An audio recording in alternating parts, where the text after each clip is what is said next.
దేవుడు ఆలకించాడు. ఎందుకు?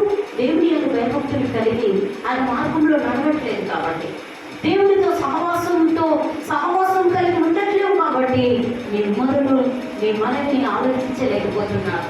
నీవు కష్టకాలంలో ఉన్నప్పుడు ఆయన నిన్ను ఆదుకోలేకపోతున్నాడు, నీకు జవాబు ఇయ్యలేకపోతున్నాడు, శత్రువుల చేతిలో నుండి నిన్ను విడిపించలేకపోతున్నాడు. ఎందుకు? నువ్వు దేవుని యందు భయభక్తులు కలిగి లేవు కాబట్టి.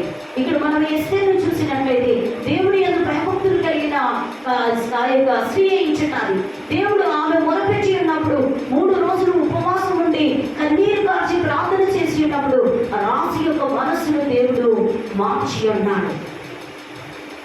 ఏంటిది? అతని యొక్క రాజు మనస్సు మార్చి మరి ఆమె అడిగినది ఆమెకు అనుగ్రహించి ఉన్నాడు.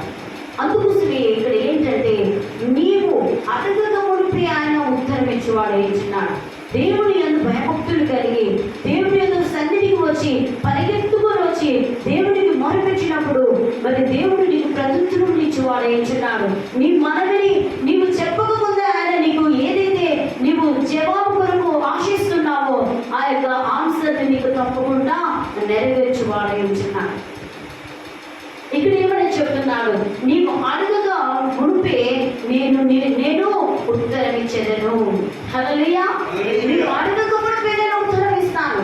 నువ్వు ఏదైతే నీ కోరిక, నువ్వు ఏదైతే నీ మనసులో అనుకుంటున్నావో అది నేను తప్పగా నెరవేరుస్తానని చెప్తున్నాను. నీ నా పాపముల కొరకు ఆయన శిలువ రాళ్ళ మీద వేలాడి ఉన్నాడు. నీవు ఒకసారి ఆలోచిస్తున్నావా? ఏమని ఇక్కడ? నీవు అడుగుతూ ఉంటే నీ కోరికను సిద్ధింప చేస్తాడట. ఇంకొక మాట చెప్తున్నాడు ఏంటంటే, వారు వేడుకొక మునిపే నేను ఉత్తరం ఇస్తాను. నువ్వు అడగక మునిపే నేను నీకు ఏం చేస్తానంటున్నాడు? మరి నీకు సహాయం చేస్తానంటున్నాడు. అదేవిధంగా నువ్వు వేడుకోనుక మునిపే నేను నీకు ఉత్తరం ఇస్తాను, నేను ఆశీర్వదిస్తానని చెప్తున్నాను. సహోదరి సహోదరులను ఒక్కసారి ఆలోచించండి. దేవునితో మన ప్రయాణం ఎలా ఉంది?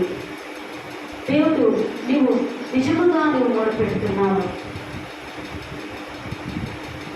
మోషేతో అంటున్నాడు, మరి నీవు నాకు మొదలుపెట్టగా నేను నీకు ఉత్తరం ఇస్తానని చెప్తున్నాను.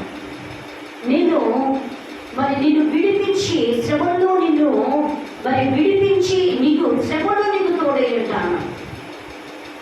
శ్రమలో నీకు తోడేయండి, నేను విడిపిస్తాను. శత్రువుల చేతిలో నుండి నేను విడిపిస్తాను. మరి నేను నీవు శ్రమ కాలంలో వచ్చినప్పుడు నీవు అడుగుతూ